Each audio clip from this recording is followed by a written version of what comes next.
Hello everyone, कैसे हैं हम सभी लोग। होप सारे लोग बढ़िया और शानदार होंगे। चलिए आज हम एक नए टॉपिक के बारे में बात करेंगे।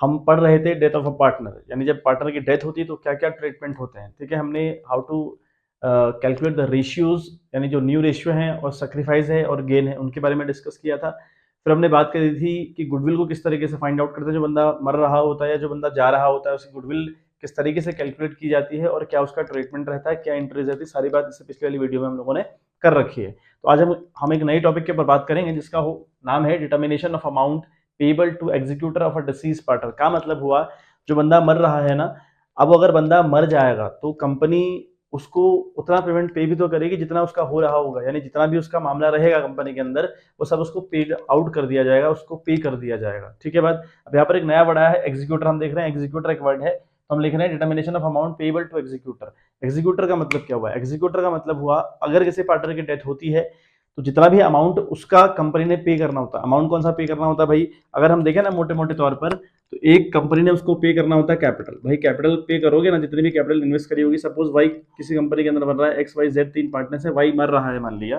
तो एक तो से कैपिटल जो उसकी कैपिटल है बैलेंस शीट के अंदर या कंपनी के अंदर उसको पे करोगे।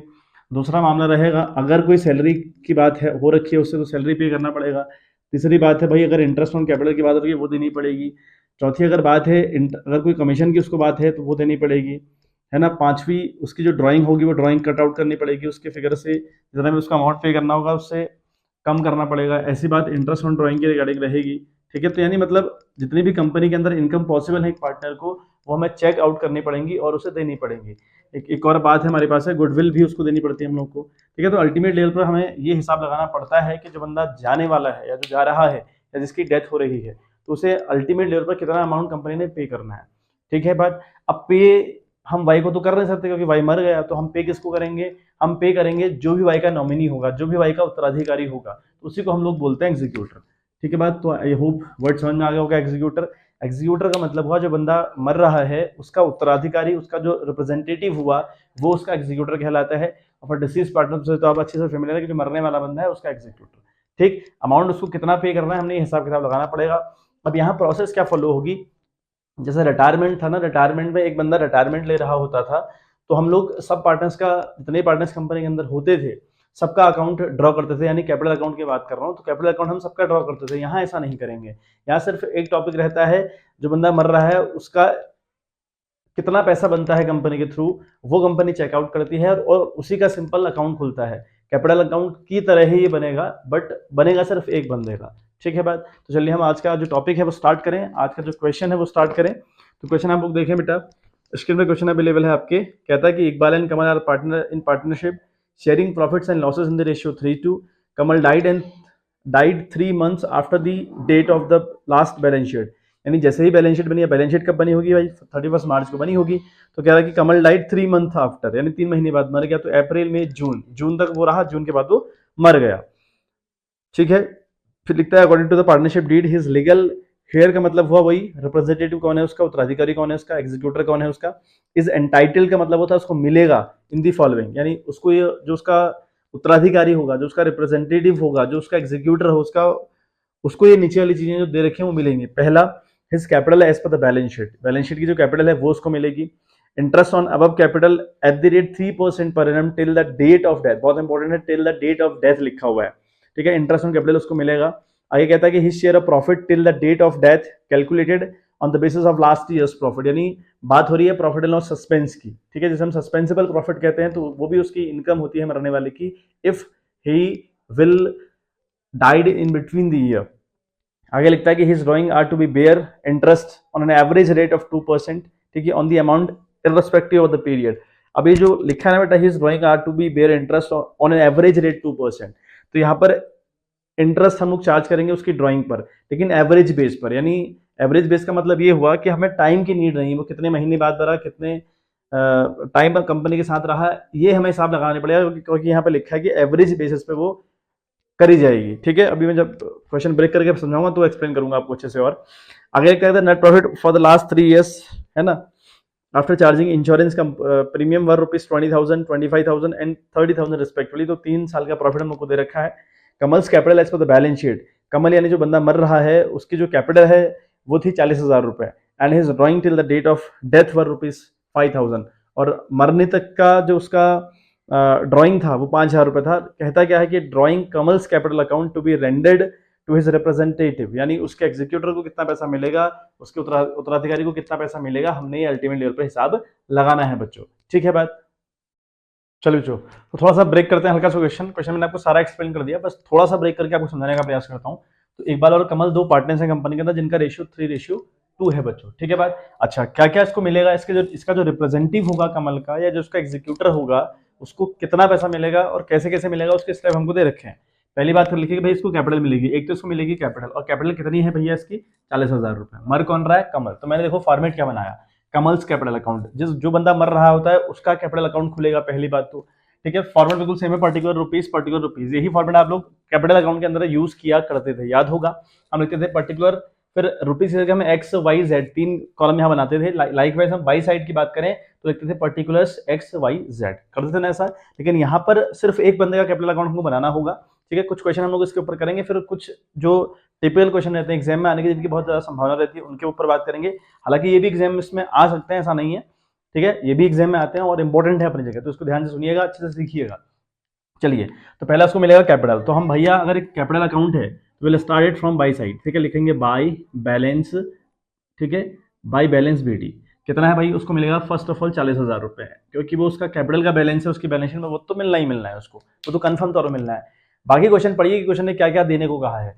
फिर क्वेश्चन कह रहा है कि भाई उसको इंटरेस्ट ऑन कैपिटल हम लोग देंगे, तो लिखें भाई इंटरेस्ट ऑन कैपिटल, सारी income by side, by interest on capital, sorry drawing बोल दिया मैंने, ये इंटरेस्ट ऑन कैपिटल है, तो इंटरेस्ट ऑन कैपिटल उसको मिलेगा 3%, 3% मिलेगा। अच्छा, कैपिटल है कितनी भैया, कैपिटल है बच्चों 40,000 रुपए है, 40,000 रुपए। थोड़ा वर्किंग नोट चेक कर लें इसका, तो 40,000 रुपए इसकी कैपिटल है, उसका परसेंटेज है इंटरेस्ट ऑन कैपिटल का 3, यानी 3/100। अब बहुत इंपॉर्टेंट है टाइम, उसने लिखा है कि जो उसको इंटरेस्ट ऑन कैपिटल मिलेगा वो टिल हिज डेथ मिलेगा, यानी डेथ तक का मिलेगा, है ना। अब आप जब बैलेंस शीट आपकी क्लोज आउट हुई तो उसके बाद फिर नया चलता है पूरा सीरीज, तो अप्रैल वो जिंदा रहा, मई वो जिंदा रहा, जून वो जिंदा रहा, क्योंकि कहा ना कि 3 महीने बाद वो मरा है, तो 3 महीने बाद मरा है, तो 3 महीने का ही इंटरेस्ट ऑन कैपिटल उसको आप लोग प्रोवाइड करवाएंगे। ऐसा नहीं कि पूरे साल का आप उसको इंटरेस्ट ऑन कैपिटल प्रोवाइड करवा रहे हैं, ऐसा बिल्कुल नहीं होता। ठीक बात। चलिए, इस तरीके से हम इंटरेस्ट ऑन कैपिटल देने का काम करेंगे। तो 0 से 0 ये कट हुए, 3 4 12 ये हुआ, 4 एकम 4, यानी 300 रुपये उसको मिल रहे हैं as an interest on capital. तो लिखेंगे बाई इंटरेस्ट ऑन कैपिटल, आप लोग समझ आ रही बात। अच्छा, लिख दिया हम लोगों ने इंटरेस्ट ऑन कैपिटल, तो आपका हो रहा है बच्चों 300 रुपये। ठीक है, बात समझ में आ गई। अच्छा, आगे कहता है कि उसको तीसरा काम क्या मिलेगा। अब ना जितना ये काम कहेगा उतना ही आपने प्रोवाइड करवाना है। देखो, कैपिटल देना तो कंपलसरी है, जो उसकी बैलेंस शीट में कैपिटल होगी वो देना तो कंपलसरी है, वो तो आप लिखेंगे बाय बैलेंस के बाय बैलेंस बीडी के तौर पर। बाकी जितना क्वेश्चन आपसे बोलेगा ना उतना ही आप प्रोवाइड करवाइएगा, ऐसा नहीं कि अपने मन से कुछ भी आप दे रहे हैं, ऐसा बिल्कुल नहीं है। क्वेश्चन आपसे बोलेगा कि उसको क्या क्या देना चाहिए या क्या क्या मिलना होगा उसको।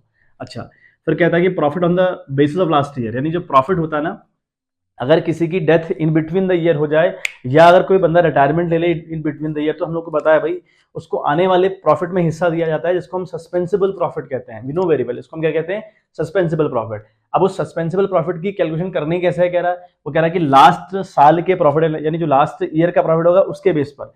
तो 3 साल के प्रॉफिट हमको गिवन थे 20,000, 25,000 और 30,000, तो लास्ट ईयर का प्रॉफिट हुआ 30,000 रुपये, तो इसके बेस पर उसको मिलने वाला है। तो लास्ट ईयर के प्रॉफिट के बेस पर अगर मिलेगा तो मतलब टाइम बेस यूज कर रहा है क्वेश्चन, है ना। 2 फॉर्मूले हमारे पास होते हैं, एक टाइम बेस के ऊपर चलता है, एक चलता है सेल्स बेस के ऊपर। ठीक, तो यहाँ टाइम बेस के ऊपर चलेगा फॉर्मूला। तो यहाँ पर अगर हम प्रॉफिट की बात करें ना, किसके प्रॉफिट की, जो बंदा मर रहा है, कौन मर रहा है, कमल मर रहा है। तो देखें फॉर्मूला क्या होता है कि profit of the last year multiply by, ठीक है, मल्टीप्लाई बाई क्या होगा भैया, उसका शेयर, है ना। शेयर कितना है उस कमल का, देखें आप 2/5 है ना, 2/5, और इंटू टाइम बाई 12, और कितना समय वो जिंदा रहा, तो कितना समय जिंदा रहा वो 3 महीने जिंदा रहा, तो 3/12 आ जाएगा, यानी 3/12 आ जाएगा बच्चों।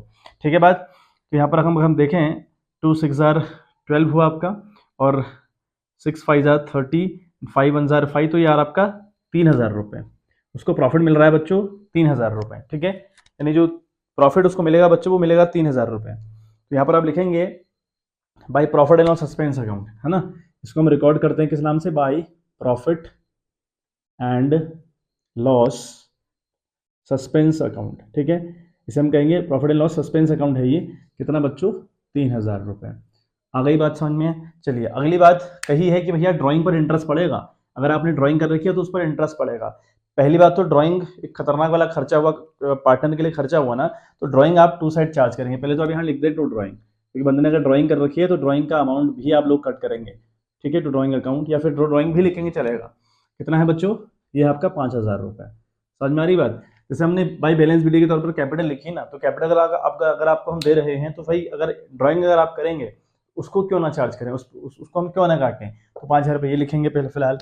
उसके बाद देखें कोई और खर्चा है क्या, फिर कहता है इंटरेस्ट ऑन ड्राइंग भी पड़ेगा उसको 2% ऑन एवरेज बेसिस। अभी जो एवरेज बेसिस है इसका ये मतलब है ना बच्चों, आपको टाइम यूज नहीं करना। जैसे हमने इंटरेस्ट ऑन कैपिटल निकाला था तो हमने कैपिटल लिखी 3/100 लिखा, फिर टाइम भी हम लोगों ने यूज किया interest on capital find out करते वक्त, लेकिन यहाँ नहीं करेंगे, यहाँ टाइम का कोई रोल नहीं है, सिंपल सी बात यह है, ठीक है। तो इंटरेस्ट ऑन ड्राइंग की अगर हम बात करें तो भाई उसकी ड्राइंग है 5,000 रुपये, क्लियर है बात, ड्राइंग है 5,000 रुपये। इंटरेस्ट कितना कह रहा है भाई, 2% इंटरेस्ट पड़ेगा, तो 2/100 कर लीजिए आप, है ना। तो ये आपका बनेगा 50 यानी 100 रुपये बन रहा है बच्चों, ये बन रहा है आपका 100 रुपये। तो अब यहाँ लिखेंगे टू इंटरेस्ट ऑन ड्राइंग, ठीक है। IOD आप एग्जाम में यूज ना करें, ऐसा शॉर्ट फॉर्म यूज ना करें, जिनकी मैं मना करूंगा वो नहीं करनी है आप लोगों ने, तो मैं मना कर रहा हूँ कि भाई IOD यूज नहीं करनी, आप इंटरेस्ट ऑन ड्राइंग पूरा पूरा वर्ड लिखिएगा। अगर बहुत कम टाइम आपके पास बचा हुआ है फिर आप कर सकते हैं, कोई दिक्कत परेशानी उस बात से बिल्कुल नहीं है। तो यहाँ आप 100 रुपये चार्ज करेंगे अल्टीमेट लेवल पर, ठीक है बात। तो ये 3 इसकी इनकम थी, capital, interest on capital, profit जिसे प्रॉफिट एंड लॉस सस्पेंसिबल अकाउंट कहते हैं, वो 3 इसको मिल गई। 2 खर्चे थे, एक ड्राइंग खर्चा था और एक इंटरेस्ट ऑन ड्राइंग खर्चा था, तो सारी बातें हमने चार्ज कर ली, ठीक बात। अब अगर आपके मन में डाउट आ रहा है कि भाई गुडविल क्यों कैलकुलेट नहीं हुई, क्योंकि जो बंदा मरता है वो कंफर्म तौर पर सेक्रीफाइस कर रहा होता है, उसको गुडविल मिलनी चाहिए, लेकिन गुडविल का जिक्र क्वेश्चन ने किया नहीं था। तो मैंने आपसे कहा ना कि जब आप मरने वाले का अकाउंट प्रिपेयर कर रहे हो तो आप उतना ही चीजें चार्ज करेंगे, उतनी ही चीजें उसको एज अ प्रॉफिट या एज अ इनकम देंगे जितनी क्वेश्चन बात करेगा, उससे ऊपर आपने नहीं सोचना, ठीक है। क्वेश्चन आपसे जितना कहे उतना आप लोग करिएगा। चलिए, तो अल्टीमेट लेवल पर इसकी इनकम इतनी बन रही है बच्चों, ठीक है। तो 40,000 प्लस 43,300 इसकी इनकम बनी, 43,300, ठीक है बात। अब बात करें, यही सम आपका यहाँ पर रिपीट हो जाएगा 43,300 का, ठीक बात। ये आपकी इन टोटल इनकम हुई। इनकम में आपके खर्चे भी हुए 5,100 रुपये के, यानी आपके पास देखें आप कितना है, आपके पास 43,100 रुपये की, सॉरी 300 रुपये की इनकम आई 43,300 रुपये की इनकम। खर्चे कितना है, खर्चे आए 5,100 रुपये के, खर्चे आए ना 5,100 रुपये के, आए हैं 5,100 के खर्चे, 5,000 ड्राइंग है और 100 रुपये इंटरेस्ट ऑन ड्राइंग है, तो खर्चा हुआ। तो 3 से 1 गया 2, 200 ये बचा, और 8 5 13 और 3 यानी 29,200 का बैलेंस बच रहा है किसके अकाउंट में, कमल के कैपिटल अकाउंट में, जो कि कंपनी को पे करना होगा। तो आप लिखेंगे यहाँ पर 29,200 यानी 38,200 आपने लिखा। अब यहाँ पर लिखें क्या, टू बैलेंस CD करें क्या, बिल्कुल नहीं, अलाउड नहीं है, बैलेंस CD आप नहीं करेंगे। बैलेंस CD उसका करते हैं जो पार्टनर अभी भी हमारी कंपनी के अंदर बना हुआ है, जो रिटायरमेंट ले रहा होता है उसके आगे लोन लिखा जाता है, हमने पढ़ा था ना चैप्टर रिटायरमेंट वाला, तो वहां हमने लोन लिखा था। जो मरता है उसके आगे लोन ना लिखकर हम लिखते हैं टू, ठीक है, टू कमल्स एग्जीक्यूटर, यानी जो कमल है ना, जो कमल है उसका जो एग्जीक्यूटर होगा, उसका जो उत्तराधिकारी होगा, उसको ये पैसा मिलने वाला है, ठीक है। टू कमल्स एग्जीक्यूटर अकाउंट हम लोग कर देंगे, वो होगा आपका 38,200 रुपये, ठीक है बात। तो इस तरीके से करने की टेक्निक है, बहुत ईजी क्वेश्चन है। एक बार स्क्रीनशॉट ले लें, फिर एक क्वेश्चन के ऊपर और बात करें हम लोग, फिर आज की क्लास को हम सम अप करेंगे। चलिए, स्क्रीनशॉट आप लोगों ने ले लिया होगा, हम अगले क्वेश्चन के ऊपर बात करते हैं। देखिए बच्चे, अगला क्वेश्चन हमसे कहता है कि the balance sheet of Sadhu, Raja and Karan who were sharing profits in the ratio 4:3:4 as at 31st March 2020 was as follows। क्या है मामला, लाइबिलिटीज हमारे पास है, जनरल रिजर्व हमको दे रखा है 10,000 रुपये का। अब जनरल रिजर्व का एक ही ट्रीटमेंट है, कोई मरे, किसी की डेथ हो, यानी या कोई रिटायरमेंट ले ले, या आपका PSR चेंज हो, या आपका कह लो आप एडमिशन ले लो, मतलब कोई भी आप काम कर रहे हैं। 4 चैप्टर हमने पढ़े थे ना, change in PSR, admission, retirement, death, तो इन चारों चैप्टर में एक ही गोल्डन ट्रीटमेंट है कि जो जनरल रिजर्व है वो हमेशा among the old partners in the old ratio बढ़ जाया करती है। कब, जब जब PSR चेंज हो। PSR कब कब चेंज होता है बच्चों, एडमिशन, रिटायरमेंट, डेथ, और जो हमने पढ़ा था चेंज इन PSR वाला चैप्टर, तो इन कंडीशन में चेंज इन PSR रहेगा, तो आप इसको बांट दिया करेंगे। बिल्स पेबल हमारे पास है, लोन हमारे पास है, कैपिटल अकाउंट साधु, राजा, करण के कैपिटल अकाउंट दे रखे हैं, cash, stock, investment, land and building, sadhus loan. तो एसेट साइड साधु का लोन दिखाने का मतलब है, ठीक है, जो लोन दिखा रखा है साधु का लोन किस साइड दिखाया बच्चों, एसेट साइड। एसेट साइड दिखाने का मतलब हुआ कि ये जो 20,000 का अमाउंट है साधु ने हमको देना है, तब हमने एसेट साइड लिखा हुआ है, तो इसका ये मतलब हो कि साधु ने फर्म से लोन लिया होगा। अच्छा, बात करें साधु डाइट, साधु ही मर रहा है ऑन 31 जुलाई 2020 को मर रहा है बंदा। यानी इन बिटवीन द ईयर मर रहा है, the partnership deed provides for the following on the death of a partner, goodwill of the firm be valued at 2 years purchase of average profit of the last 3 years, 3 साल के profit का average निकलेगा, 2 से multiply होगा, goodwill of the firm निकलेगी, मरने वाले का शेयर निकलेगा और रहने वालों का कंपनसेशन निकलेगा। ठीक है बात। अगला क्या मिलेगा उसको, साधु शेयर ऑफ प्रॉफिट और loss till the date of his death was to be calculated on the basis of sales, sales की बेस पे हमें उसका प्रॉफिट कैलकुलेट करना है बच्चों। Sales for the year ended 31 March 2020 amounted to 4,50,000, जो पिछले साल की सेल है वो 450 दे रखी है, and that from 1 April to 31 July, यानी इसको हम कहते हैं करंट ईयर की सेल है ये। साधु जब मरा है ना तब तक की सेल है आपकी 2,70,000। The profit for the year ended 31 March 2020 was calculated as ₹1,25,000, तो लास्ट ईयर का प्रॉफिट हमको 1,25,000 रुपए दिया हुआ है। अब और तो तीसरी बात करता है उसको क्या मिलेगा, interest on capital was to be provided at the rate 5% per annum, तो पर एनम लिखा है कि उसको इंटरेस्ट ऑन कैपिटल भी मिलेगा। बात करें तो average profit for the 3 last years for ₹55,000, यानी हमको एवरेज प्रॉफिट निकाल कर दे दिया बच्चों, वो कितना है हमारा 55,000 रुपी है। प्रिपेयर साधुस capital account to be rendered to his executor, यानी जो उसका एग्जीक्यूटर होगा उसको कितना पैसा मिलेगा ये हमने पता करना है। ठीक है बात, चलिए तो ब्रेक क्वेश्चन आपके लिए कर दिया है, एक बार समझ लें आप, है ना, कि क्या क्वेश्चन के अंदर कंडीशंस हैं। तो कंडीशन हमारे पास है कि साधु, राजा एंड करनाथ 3 पार्टनर्स हैं कंपनी के अंदर, जिनका रेशियो 4-3-4 है। मर कौन रहा है, साधु डाइड हो रहा है 31 जुलाई को। ठीक है, 31 जुलाई इंपॉर्टेंट डेट है, याद रखिएगा, इन बिटवीन द ईयर मर रहा है, तो मतलब कहीं ना कहीं टाइम का भी रूल हुआ हर जगह, तो ये बात हुई। अगला कहता है कि जब गुडविल ऑफ द फर्म है ना, वो क्या करी जाएगी, goodwill of the firm is be valued at rupees at 2 years purchase of the average profit, यानी एवरेज प्रॉफिट को 2 से मल्टीप्लाई करके गुडविल निकाली जाएगी। गुडविल का कॉन्सेप्ट आपने अच्छे से पढ़ा होगा, गुडविल निकालने के कई फॉर्मूले हैं हमारे पास, उनमें से एक फॉर्मूला हमारे पास है एवरेज प्रॉफिट वाला, जिसमें एवरेज प्रॉफिट निकालते हैं हम लोग और इनटू करते हैं नंबर ऑफ ईयर परचेज से, तो हमारी गुडविल ऑफ द फर्म निकल आती है। ठीक है, वही वाली बात है कि एट 2 year परचेज का मतलब है 2 से मल्टीप्लाई होगा कौन, एवरेज प्रॉफिट, तो हमारी गुडविल ऑफ द फर्म निकल आएगी। और एवरेज प्रॉफिट हमें 55,000 रुपये यानी 55,000 रुपये दे रखा है बच्चों। अगली हमें बात दे रखी है कि जो मर रहा है यानी जो साधु है उसको और क्या मिलेगा, एक तो उसको गुडविल में हिस्सा मिलेगा, उसकी कैपिटल मिलेगी, कैपिटल तो उसको ऑब्वियस सी बात है मिलेगी, है ना। और आगे बात करेंगे प्रॉफिट ऑफ द फर्म। ठीक है, जो प्रॉफिट उसको मिलेगा, यानी जब तक वो मर रहा है ना उसे प्रॉफिट भी मिलता है, जैसे हम सस्पेंसिबल प्रॉफिट कहते हैं। कैसे मिलेगा, profit on the basis of sales, sales के बेस पर। अब अगर सेल्स के बेस पर उसे प्रॉफिट मिले तो हमें कुछ चीजें रिक्वायरमेंट, क्या रिक्वायरमेंट है, पहली हमें हमारी जो रिक्वायरमेंट रहेगी वो लास्ट ईयर की सेल चाहिए, लास्ट ईयर का प्रॉफिट चाहिए। फिर हमें करंट ईयर की सेल चाहिए, यानी जब से बैलेंस शीट पुराने वाली बनी, नया फाइनेंशियल ईयर चला, तब से लेकर कहाँ तक वो जिंदा रहा, वहां तक की हमें करंट ईयर की सेल चाहिए होती है, वो हमको चाहिएगी। आगे बात करता है कि इंटरेस्ट ऑन कैपिटल उसको मिलेगा। ठीक है, अब हम बैलेंस शीट अगर रीड आउट करें ना, बैलेंस शीट अगर हम देखें तो मैंने आपसे पहले ही कहा था कि टर्म वहां पर जनरल रिजर्व है, तो जनरल रिजर्व का गोल्डन ट्रीटमेंट है among the all partners in the old ratio बढ़ जाया करता है जब आपका पीएसआर चेंज हो। पीएसआर कब कब चेंज होता है आपको अच्छे से पता है।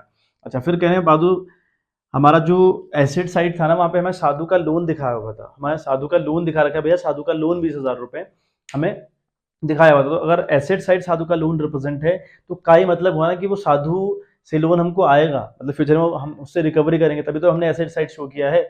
जो अमाउंट एसेट साइड शो कर रहे हैं तभी तो कर रहे हैं कि वो बैलेंस आने वाला होगा। अब अगर आने वाला होगा तो ये कंफर्म होगा कि साधु ने लोन ले रखा है, हमसे ले रखा है। तो अगर आप आज हमें साधु का लोन अकाउंट बनाना है to be represented to his executor, तो हमें ये साधु का लोन भी कट आउट करना पड़ेगा, कहीं ना कहीं दिखाना पड़ेगा, मतलब अल्टीमेट लेवल पर। तो ये कुछ बातें हमारे पास इन्फॉर्मेशन है क्वेश्चन के रिगार्डिंग, और इन्हीं इन्फॉर्मेशन के हिसाब से हमने सिर्फ और सिर्फ एक काम करना है, साधु का कैपिटल अकाउंट खोलना है और देखना है कि जो उसका एग्जीक्यूटर होगा, जो उसका रिप्रेजेंटेटिव होगा, उसको कितना अमाउंट मिलना चाहिए। ठीक है बात, चलिए हम लोग बात करते हैं क्वेश्चन के ऊपर किस तरीके से क्वेश्चन सॉल्व आउट होगा। पहले तो हम बात करेंगे सबसे पहले बाय बैलेंस बीडी की बात करेंगे। अगर हम बैलेंस शीट देखें तो वहां पर बैलेंस बीडी आपके पास साधु का तो एटलीस्ट 80,000 रुपए है ना, तो साधु को 80,000 रुपए कैपिटल मिलेगी जो उसकी पुरानी कैपिटल है। अच्छा, गुडविल के रिगार्डिंग फर्म ने कहा है कि जो गुडविल ऑफ द फर्म रहेगी ना, जो गुडविल ऑफ द फर्म रहेगी, क्या रहेगी बच्चों, गुडविल ऑफ द फर्म जो रहेगी, it will be find out on the basis of average profit और नंबर ऑफ ईयर परचेस। तो एवरेज प्रॉफिट भाई हमारे पास 55,000 रुपये है, वो आप कनेक्ट कर पा रहे हो, 55,000 रुपये है, और नंबर ऑफ ईयर परचेस हमारे पास 2 है बच्चों, तो ये अल्टीमेट लेवल बन जाएगी आपकी 1,10,000। हमें पता है भाई अगर गुडविल का जिक्र क्वेश्चन ने कर रखा है तो उसको गुडविल मिलेगी जो बंदा मर रहा है। मर कौन रहा है, और साधु रहा है, तो लिखेंगे साधुज शेयर ऑफ गुडविल, है ना, लिखेंगे साधुज शेयर ऑफ गुडविल। ठीक है, शेयर ऑफ गुडविल, यानी साधु को कितनी गुडविल मिलेगी बच्चों, 1,10,000 इंटू उसका कितना शेयर है, उसका शेयर है 4, 3, 7, ठीक है, और 4:11, 7-3, 4-3, 7, 4:11, यही आई थिंक रेशियोज रहे होंगे इनके। तो इस रेशियो के हिसाब से उसे गुडविल देने का हम काम करेंगे। 4-2-4 है बच्चों, ये 4-3-4 नहीं है, 4-2-4 है, ठीक है, ये आपका 4-2-4 है, ठीक। तो ये रेशियो आपके 4-2-4 है एक्चुअली। तो 4-2-6 और 4-10, यानी ये हो गया आपका 4/10, हो गया 4/10, उसे इतनी गुडविल मिलेगी बच्चों। तो हम क्या करेंगे, 0 से 0 कट आउट करेंगे, यहाँ बच्चा हमारे पास 11,000, 11 से कुछ 44, तो उसको मिलेगी अल्टीमेटली पे यहाँ लिख रहा हूँ, उसको मिलेगी 44,000 रुपये, ठीक। अब हमको बताया भाई जो बंदा मर रहा होता है वो सेक्रीफाइस कर रहा होता है, इसलिए तो उसको गुडविल मिल गई। लेकिन जो वहां पर हैं, है ना, आर और के यहाँ पर हैं, ठीक है, ये लोग कंट्रीब्यूट भी तो करेंगे जितना उन्होंने गेन किया है। गेन की कंडीशन क्या है, हमें नया शेयर दिया होना चाहिए, न्यू में से अगर हम ओल्ड लेस कर दें तो हमारे गेन निकल जाते हैं। लेकिन क्या यहाँ हमें न्यू दिए हैं, आंसर है नहीं दिए सर। तो फिर जो हमारा बचा हुआ होगा ना, जो बचे हुए पार्टनर्स हैं आर और के, है ना, राजा और जो करंट बचे हुए, इनका रेशियो आपका है 4-2 है, 4-2। जैसे इसे भी और भी कट आउट करें, 2-1-2, 2-2 4, तो यानी 1:2 इनका अल्टीमेट निकलता है ना। बचा हुआ जो रेशियो का 1 और 1:2 ही तो होगा, मतलब 1/3 1 का कॉन्ट्रीब्यूशन रहना चाहिए, और दूसरे वाले का जो करण है उसका 2/3 रहना चाहिए, तो इनका इतना कॉन्ट्रीब्यूशन भी रहेगा बच्चों। तो लिखेंगे हम, ठीक है, हम लिखेंगे इसमें राजाज कॉन्ट्रीब्यूशन, लिखेंगे हम लोग राजाज कॉन्ट्रीब्यूशन। तो राजा कंट्रीब्यूट करेगा इसमें, कंट्रीब्यूशन किसमें, गुडविल में, किसी गुडविल में, साधु की गुडविल में। तो साधु की गुडविल कितनी है बच्चों, 44,000 में, वो कितना कंट्रीब्यूट करेगा, वो करेगा आपका 1 और 2 रेशियो है, तो अब हो गया इसका 1/3, तो ये 1/3 कंट्रीब्यूट करेगा। बात करें अगर हम करण की, तो करण कितना कंट्रीब्यूट करेगा बच्चों, तो लिखेंगे करंस, है ना, contribution equals to again 44,000 multiply by 2/3, ये 2/3 का कंट्रीब्यूशन इसमें करेगा बच्चों, ठीक है। बात समझ में आ रही होगी। तो ये एक बार आप कर लें कितना आ रहा है, ठीक है, कंट्रीब्यूशन कितना बन रहा है वो हमें कैलकुलेट करना पड़ेगा बच्चों। तो ये आ रहा है अल्टीमेट लेवल पर 14,667, एक तो आ रहा है आपका 14,667, ठीक है। बात राजा का जो कंट्रीब्यूशन है वो इतना आ रहा है। और अगली हम बात करें तो अगले का आ रहा है 29,333, तो इसका इतना आ रहा है, ये दोनों इतना कंट्रीब्यूट करेंगे। अब यहाँ पर गुडविल की बात करेंगे, लिखेंगे ना आप, देखो क्या मतलब हुआ, राजा इसको दे रहा है 14,667 रुपये, यानी 14,667 रुपये, कौन दे रहा है, राजा। तो लिखेंगे बाय राजाज कैपिटल अकाउंट, क्या लिखेंगे बच्चों, लिखेंगे बाय राजाज कैपिटल अकाउंट, ठीक है। तो राजा की कैपिटल अकाउंट से पैसा कटेगा, राजा की कैपिटल से कटेगा 14,667 रुपये इसने राजा से कमाए।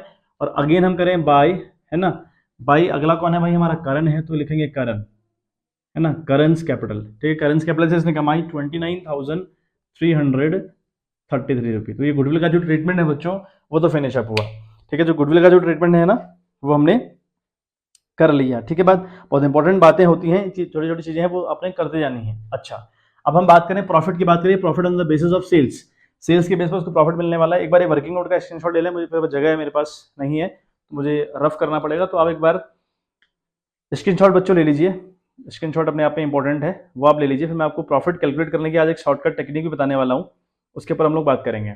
चलिए, होप ले लिया होगा आपने। चलिए, अब प्रॉफिट की हम बात करें भैया, प्रॉफिट क्या है कि सेल्स बेस पर हमें उसे देना होगा। अच्छा, अगर मैं बात करूँ ना, जब हमने ये स्पेशल टॉपिक पढ़ा हुआ था, तो टॉपिक के टाइम पे मैंने कहा था प्रॉफिट की कैलकुलेशन करने के लिए हमें 2 स्टेप से गुजरना होता है। पहला स्टेप हमारे पास होता है, ठीक है, मैं जो आज बताने वाला हूँ थोड़ा सा शॉर्ट टेक्निक है, हालांकि बहुत ज़्यादा अंतर नहीं पड़ता, बट आपको दोनों टेक्निक पता होनी चाहिए, ठीक है। प्रॉफिट के लिए हमें सबसे पहले चाहिए था रेट। रेट कैसे निकलता था, रेट के लिए मैंने आपसे कहा था कि रेट निकलता है लास्ट ईयर के profit upon last year sales multiply by 100 करके आपका रेट ऑफ द प्रॉफिट निकल जाएगा। फिर जो आपका रेट निकलेगा उस रेट को आप मल्टीप्लाई करेंगे करंट ईयर की सेल से और जो बंदा मर रहा है उसके शेयर से, तो आपका प्रॉफिट निकल जाएगा कि कितना प्रॉफिट उसको जाने वाले को मिलना चाहिए या मरने वाले को मिलना चाहिए। ये 2 टेक्निक हमारे पास हुआ करती थी। आज हम थोड़ा सा टेक्निक करेंगे। देखें, पहला हम क्या लिखेंगे, प्रॉफिट, हम लिखेंगे प्रॉफिट, ठीक है, फॉर या प्रॉफिट टिल 31 जुलाई हम लोग लिखें, ज़्यादा अच्छा रहेगा। प्रॉफिट टिल 31 जुलाई, जब बंदा मर रहा है ना वहां तक का प्रॉफिट निकाल लीजिए। वो प्रॉफिट निकालने का तरीका होगा लास्ट ईयर का प्रॉफिट, दैट इज 1,25,000 रुपये। तो ये लास्ट ईयर का प्रॉफिट यहाँ पे लिखा आप लोगों ने, ये लास्ट ईयर का प्रॉफिट है बच्चों, ठीक है, अपॉन लास्ट ईयर की सेल। तो लास्ट ईयर की सेल 4,50,000 रुपये है, अपॉन लास्ट ईयर की सेल इनटू कर देंगे आप करंट ईयर की सेल 1,25,000, ठीक है। इससे क्या निकलेगा, यहाँ आपको अब रेट निकालने की जरूरत नहीं पड़ेगी। अगर ये वाला फॉर्मूला यूज करेंगे ना, इस फॉर्मूले से आपको रेट निकालने की जरूरत एटलीस्ट नहीं पड़ेगी। आपने पुरानी वाली वीडियो देखी होगी, इस टॉपिक के ऊपर हमने बात करी थी, तो उस टॉपिक में मैंने कहा था सबसे पहले आप रेट निकालिए, रेट निकालने के बाद आप मरने वाले का प्रॉफिट कैलकुलेट करिए। लेकिन यहाँ पर मैं क्या कह रहा हूँ कि जो प्रॉफिट है, जब बंदा मर रहा है 31 जुलाई को, वहां तक कंपनी को कितना प्रॉफिट हुआ सेल्स के बेस पर, वो निकाल लीजिए। तो इसके लिए फॉर्मूला बनेगा लास्ट ईयर का प्रॉफिट अपॉन लास्ट ईयर की सेल इनटू, ठीक है, इनटू कर देंगे आप करंट ईयर की सेल, सॉरी करंट ईयर 125 नहीं है, करंट ईयर की सेल है 2,70,000 रुपए, ठीक है बात। ये आपका इनटू होगा 2,70,000, ये जाएगा 2,70,000 रुपए। जो करंट ईयर की सेल है वो 2,70,000, यानी जब से बैलेंस शीट क्लोज हुई 1 अप्रैल से मामला चालू हुआ, अप्रैल से लेकर 31 जुलाई यानी जब बंदा मर रहा है तब तक की जो सेल है ना, वो करंट ईयर की सेल कहलाती है। तो वो हमें दी थी 2,70,000। तो ये प्रोसेस आप करिए, जरा कैलकुलेट करिए कितना आ रहा है। ये आपका बनेगा आई थिंक 75,000 बन रहा है। तो ये बन रहा है 75,000। ये तो निकल गया हमारा प्रॉफिट कब तक का, 31 जुलाई तक का। अब बंदा जो मर रहा है उसका शेयर लिखेंगे, साधुज शेयर, है ना, साधु शेयर ऑफ प्रॉफिट। तो इसका प्रॉफिट में कितना हिस्सा रहेगा भाई, 75,000 का प्रॉफिट हमको हुआ। कितना शेयर इस बंदे का है, इस बंदे का शेयर है 4/10, है ना, 4/10, 4/10 लिख दें आप। कट आउट करें तो 75 चक्को आपका देखो ये होता है आपका 150, 300, यानी 30,000 रुपये आ रहा है। ये अल्टीमेट लेवल पर आएगा बच्चों 30,000 रुपये, ठीक है। तो ये आपका बन रहा है 30,000 रुपये, इसको 30,000 रुपये प्रॉफिट मिलेगा। इस प्रॉफिट को क्या कहते हैं, प्रॉफिट एंड लॉस सस्पेंस कहते हैं। लिखेंगे by profit and loss suspense, ठीक है। आई होप बात समझ में आ रही होगी। बाई प्रॉफिट एंड लॉस लिखेंगे सस्पेंस, ठीक है। Profit and loss suspense account ये हम कर देंगे ऑफ ₹30,000। तो ये इसको मिल गया, ठीक है बात। अच्छा, अब क्या रहेगी बात, अब रह गई इंटरेस्ट ऑन कैपिटल की बात रहेगी। भैया इंटरेस्ट ऑन कैपिटल भी मिलना है। कैपिटल कितनी है आपकी, 80,000 रुपये। मैं इसको ऐसे कर दे रहा हूँ, है ना, डायरेक्ट फॉर्म में कर देते हैं। 80,000 रुपये आपकी कैपिटल है, उस पर आपको इंटरेस्ट से कितने परसेंट बेटा, 5% का, तो 5/100। अब आप देखें कितने महीने जिंदा रहे आप, टाइम भी तो लगेगा ना, क्योंकि जितने महीने आप जिंदा थे उतने ही महीने का आपको इंटरेस्ट ऑन कैपिटल मिलेगा। तो कितना महीने थे आप, 31 जुलाई तक, तो अप्रैल, मई, जून, जुलाई, आप 4 महीने जिंदा रहे हैं। तो आपको करेंगे हम 4/12, करेंगे ना 4/12। तो कैलकुलेट करिए जरा कितना आ रहा है। तो 80,000 इंटू 5% किया, नहीं 5/100 किया, और इंटू 4/12 ये आ रहा है 133 पॉइंट में आ रहा है आंसर 1333। ये आंसर फॉर्म में, ये आंसर आपका बेटा आ रहा है पॉइंट में, राउंड ऑफ करके मैंने 1333 लिख दिया। तो ये थोड़ा ध्यान रखिएगा इस बात का कि राउंड ऑफ करना भी आपको आना चाहिए। 1333 आ रहा है आंसर। लिखेंगे by interest on capital, by interest on capital. Capital पे इसको बंदे को इंटरेस्ट मिला, वो कितना मिला, 1,333। एक बात तो ये हो गई, ठीक है बात। अच्छा, एक मामला और हमारा रहेगा, जनरल रिजर्व भी हमारे पास है 40,000 रुपये, जो इसको मिलेगा। तो लिखेंगे बाई जनरल रिजर्व, इसको जनरल रिजर्व भी मिलेगा ना बच्चों, बाई जनरल रिजर्व। तो रिजर्व में भी हिस्सा इसको मिलेगा। अब रिजर्व कितना हमारे पास है, हमारे पास रिजर्व है 10,000 रुपये, है 10,000 रुपये, 10,000 में उसका शेयर। अब जनरल रिजर्व में टाइम मत लगा दीजिएगा कि भैया टाइम के हिसाब से जनरल रिजर्व मिलेगा, ऐसा नहीं होता।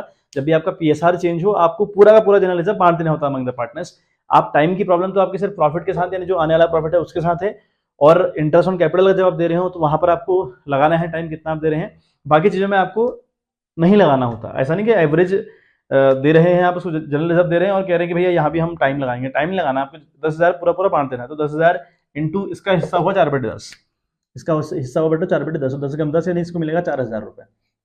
इसको मिलेगा 4,000 रुपये क्या, जनरल रिजर्व, ठीक है बात। तो यहाँ पर ऐसा नहीं करना है, टाइम यहाँ पर नहीं लगाना है, ठीक बात। अच्छा, अब बात करें, हमें एसिड साइड साधु का लोन अकाउंट दिया था, यानी साधु ने कंपनी से क्या कर रहा है बच्चों, उसने 20,000 रुपये लोन लिया होगा, ठीक है। साधु ने कंपनी से 20,000 का लोन लिया। अगर लोन लिया तो भाई टू साइड लिखोगे, टू लोन अकाउंट, है ना, इसने लोन भी ले रखा है। टू लोन अकाउंट, कितना लोन लिया बच्चों, लोन आपके पास है 20,000 रुपये, ठीक है बात। तो ये पूरी जितनी एंट्री पॉसिबल थी ना, जितनी इस क्वेश्चन के हिसाब से अगर मैं कहूँ, जितनी बातें थी हमने सारी कर दी, ठीक है बात। तो अब हमें क्या करना है, हमें निकालना पड़ेगा कि भैया अल्टीमेट लेवल पर उसके एग्जीक्यूटर को हमने कितनी पेमेंट करनी है बच्चों, ठीक है। अब देखें, तो हम टोटलिंग करें तो ये बन रहा है आपका 159, ये बन रहा है 159,333, ठीक बात। यहाँ भी सेम सम आएगा 1,59,333। क्लोज करें। यहाँ पर हम क्या लिखेंगे, जो मरने वाला बंदा होता है वहां पर एग्जीक्यूटर का नाम लिखा था ना, कि लोन हम नहीं लिखते, लिखेंगे टू एग्जीक्यूटर, है ना, या फिर हम जो साधु का एग्जीक्यूटर लिख सकते हैं, यहाँ पे लिखेंगे टू साधुज एग्जीक्यूटर अकाउंट, इसको हम बोलेंगे एग्जीक्यूटर, है ना, अकाउंट। कितना बच्चों, 1,59,333 रुपये आपके पास है, में से आप 20 माइनस कर दीजिए तो बचेगा आपका 139। तो 1,39,333। तो ये पैसा उसके रिप्रेजेंटेटिव यानी उसके एग्जीक्यूटर को जाना है बच्चों। ये पैसा उसके एग्जीक्यूटर या उसके रिप्रेजेंटेटिव कह लें हम, उसको पैसा जाना है। एक बार स्क्रीनशॉट आप लोग ले लें और फिर आज का जो क्लास है वो हम समअप करें और फिर कुछ क्वेश्चन के ऊपर हम लोग और बात करेंगे। फिर हमारे पास इसमें रह जाता है हमने एंट्री किस तरीके से करनी होती है at the time of death, वो सीखेंगे। और फिर जो एग्जीक्यूटर होता है ना, जो एग्जीक्यूटर मैं आपको बता रहा हूँ कि एग्जीक्यूटर है, इस एग्जीक्यूटर का लोन अकाउंट भी बनता है ना। एग्जीक्यूटर का अकाउंट मतलब ऐसा ही बनता है जैसे हमने लोन अकाउंट सीखा था इन दी एडमिशन। तो थोड़ा सा प्रोसेस कॉम्प्लिकेट रहती है और बहुत इंपॉर्टेंट होता है कि एग्जीक्यूटर का लोन किस तरीके से बनेगा, तो उसके ऊपर चर्चा करेंगे। और एक एंट्री वाले टॉपिक के ऊपर हम बात करें, 3-4-6 वीडियो और लगेंगी, देखते हैं कितनी वीडियोस लगती हैं। तो तब तक के लिए खूब मन लगाकर पढ़ाई करिए, खूब जमकर मेहनत करिए। मिलते हैं आपसे इन द नेक्स्ट वीडियो, तब तक के लिए bye bye, have a good day.